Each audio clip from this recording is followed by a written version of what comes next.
This video is sponsored by NordVPN. Start protecting yourself on the web at www.nordvpn.com/DudeinBlue or use the code DudeinBlue to get 77% off. To see how a VPN works, stay tuned at the end of the video. Today is a good day. It is time to make the Integra a safer car. This Integra has the stock factory LS brakes on it, which do practically nothing. So today's goal is to get the Integra, that is all now painted and pretty, to slow down. So essentially what we have here is a stock motor LS Integra. It is not fast in any way, but in order to go faster around an autocross, you need to be able to slow down.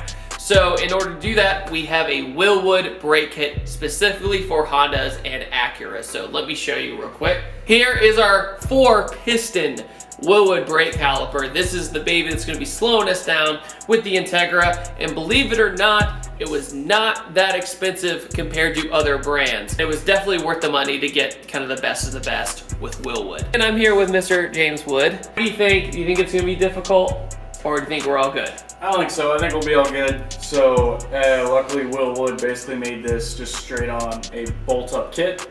We use the factory caliper mounting, all that factory line will go in here. Yeah, we didn't have to buy steel braided lines, even though we recommend them.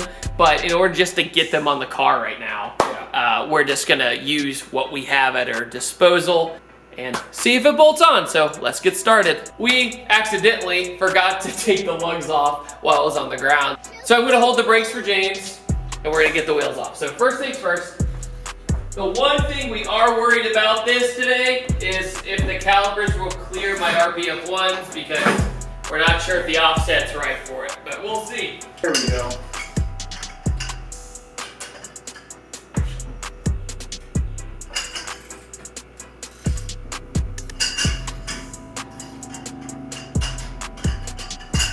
Alejandra, my girlfriend, was kind enough to reorganize my entire garage, so I know it's super cheesy romantic, but thank you, girlfriend, for making my garage clean again, because the worst thing ever is to work in a dirty garage. Right, James? Right. It's funny because it's never on purpose, right? It's just, you get really in the moment and you just drop things. And we had to go to the store and replace 4 sockets because my doofus self lost all the most important ones.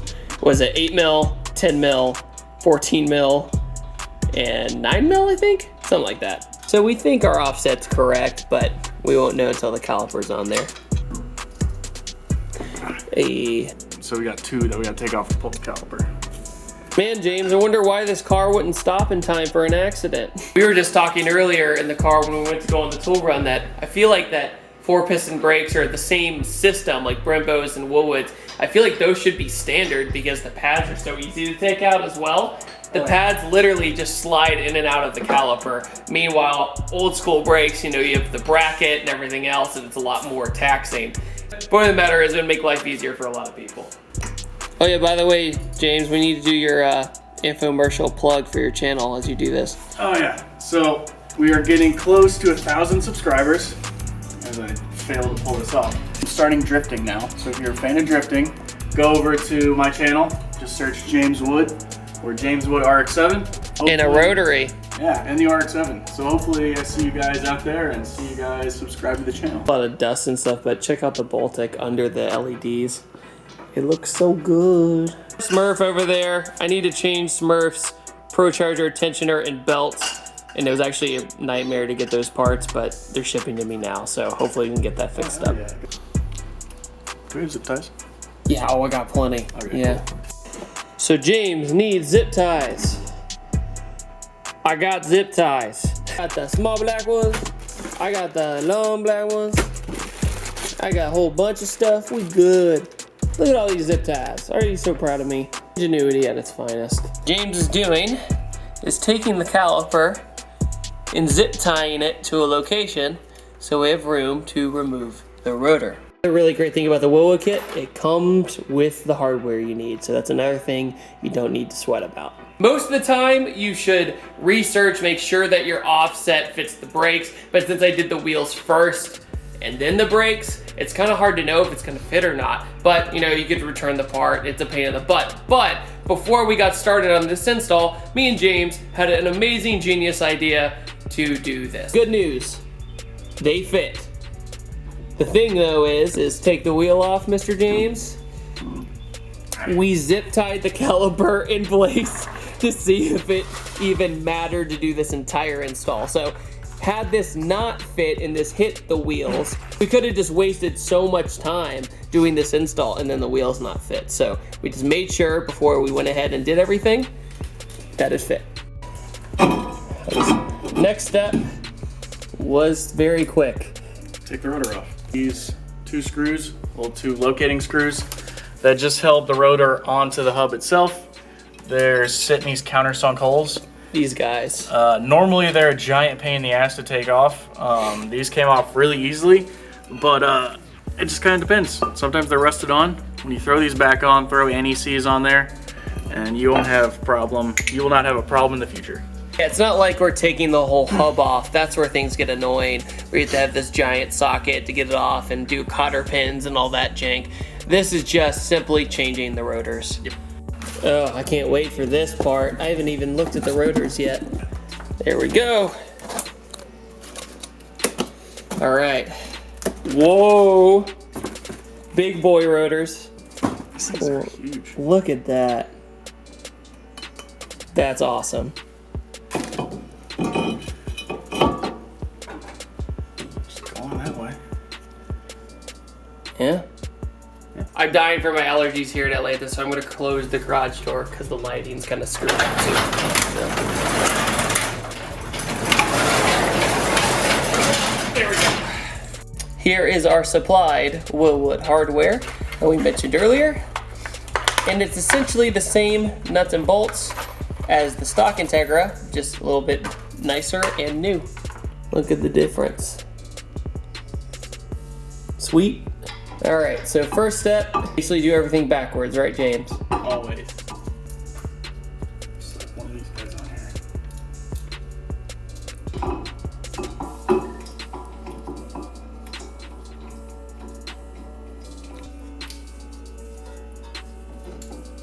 There you have it. That's what it looks like. Now it's basically the micromanaging stuff of putting everything back together and putting the pads in, and also disconnecting the brake line and put it on the new caliper. Here are our Wilwood brake pads, high performance brake pads. Yes. So this is why I love 4-pot caliper systems, because changing brake pads, especially at the track, is the easiest thing in the world. This bar goes through these two holes, and then as you'll see on the calipers, you've got two channels. They literally slide through, and this is how they sit in there. They literally rest in simple. there due to that. When we change pads on my car at the track, it takes us like 10 minutes. Yeah, the longest part is jacking the car up. So they're sitting in there. Now take the golden rod. That's so cool.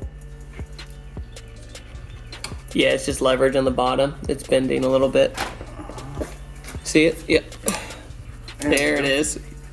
So the key is to use the middle, and these will kind of do it by itself. Yeah, and then we just have on the Wilwood specific setups, we've got a little Allen key, a little hex head that makes sure this bar doesn't come out. So we just plop this back in and screw it in. Brake line.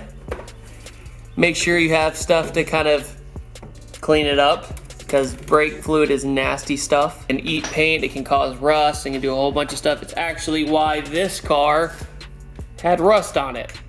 So bad. Sure, you kind of cover your bases when you take off the brake line. There we go.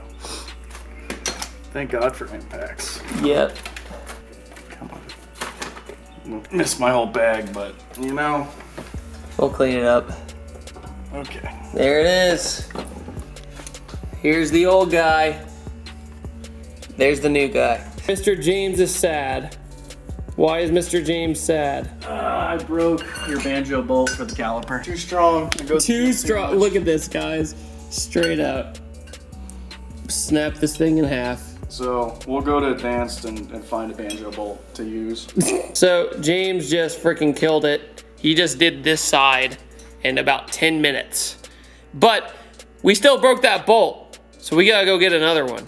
Yeah. So be right back. So funny story, it's been 2 days since that last clip, and it's because that banjo bolt that came with the Wilwood kit, nobody carries that size banjo bolt no matter where we went. We went to like 5 different places in town. They all said you're gonna have to order it. So we ordered it. 2 days later, we have the bolt, banjo bolt, and now we're bleeding the brakes. So you ready, James? Yep. 1, 2, 3, 4, 5, 6, 7, 8, yeah, 9, 10, and holding. Okay. We open this. We went out and actually drove it around a little bit, and it had no brake pressure. Say hi to Nick, by the way. Hi. Good dude, E36. And anyway, that's how we identify people on this channel, is their car. Their cars. Not their personality, because that would not mean anything, obviously. No, it doesn't mean anything. No, but anyway, so had no brake pressure, came back, and then we realized we can bleed the brakes without the wheels off. Yeah, Because of so the design. we bled the brakes just up in the air. I didn't have a bottle, so I was just kind of doing it by feel, or basically by what I could see and what I can hear from pressure coming out. So we didn't get it done enough, and then we just ran to AutoZone to get one of those nice little bottles in a tube so I can actually see the air bubbles coming out of the car, or out of the caliper. And yeah, I love Wilwoods and just most big brake kits because they do put the bleeder screws on the outside of the caliper. So you can bleed them on the ground, make life easy. So when you come in from the track, if you boiled fluid, did it, you can just bleed them without jacking the car up. This video is brought to you by NordVPN. When you're surfing the internet, there's a ton of breaches in your security, such as governments taking eyes on you with net neutrality and all that crazy stuff. And other people can track you using your IP address along and get all your information. So my unfinished basement is a perfect example to use as a similarity to a VPN to a non-VPN. Pretend that behind me is a public Wi-Fi server and anybody can get in. There's breaches and the security all across it. And if you think about it, all your information is there for the taking. So in comparison, when you use a VPN, it'll be more like this. A concrete wall. Think of it as your private little box on the internet that nobody can get in. The military grade encryption software that lets you surf the internet anonymously so nobody can breach your firewalls and nobody can take your information. For example, I was in China 2 years ago and I couldn't use several websites because of the government blocking them, but with a VPN, they didn't know I was there. So just like we don't want our cars and our babies stolen, make sure to protect yourself with a VPN and your life will be a lot easier. So NordVPN is offering my viewers 77% off a 3-year plan. So make sure to check out www.nordvpn/DudeinBlue. That's nordvpn.com/DudeinBlue. And thank you all for watching this video.